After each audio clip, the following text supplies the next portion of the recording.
But guys, pag-isipan nyo lang ha, more or less 30 weeks. Kung hindi po short-term, 30 linggo ang impeachment.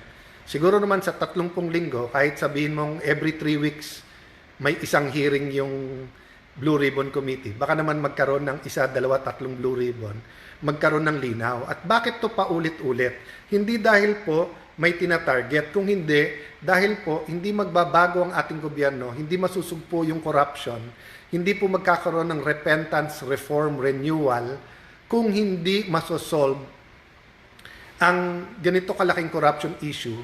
And if we will allow that hundreds of billions of pesos ay umiikot in a corrupt way, is that many things are going on. So just because we're having an impeachment trial, hindi ibig sabihin na yung pananalapi, ekonomiya ng Pilipinas, mga trabaho ng ating kababayan, ay hindi dapat pag-aralan, hindi dapat humanap ng mga solusyon, tumulong hindi lang sa gobyerno, kung hindi tumulong sa business community natin. So my point is, there are many unsolved issues and problems. Hindi lang yung impeachment, hindi lang yung flood control. So we have to find a way to address all of that simultaneously. We have to find a way to rise above. So kahapon medyo natutuwa ako para sa Vietnam kasi may mga naging kaibigan ako dyan nung ako'y naging foreign secretary ng ating bansa. Pero nalulungkot ako para sa Pilipinas. Kasi nga, martial law baby ako, 1970. Lumaki ako na binabantayan ng American politics. Mga paborito kong pangulo sa US is si President Kennedy and President Ronald Reagan. And both of them dealt with the Cold War. And of course, the Vietnam War was more raging during the time of Kennedy.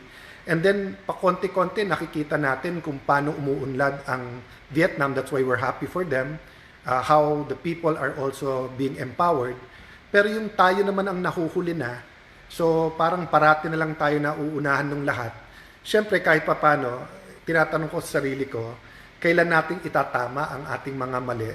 When will we have, the kind of leadership and kind of government that people really deserve? And I really believe the Filipino people, kung tayo po ay magre-repent, kung tayo po ay talagang mananalig sa Diyos, kung tayo ay magkakaisa, we will get a government we really deserve. Let's try to refocus yung mga issues. Remember guys, let's fight hate with love. Pati yung mga nagka-curse sa atin, yung nagplaplano laban sa atin, pag-pray natin.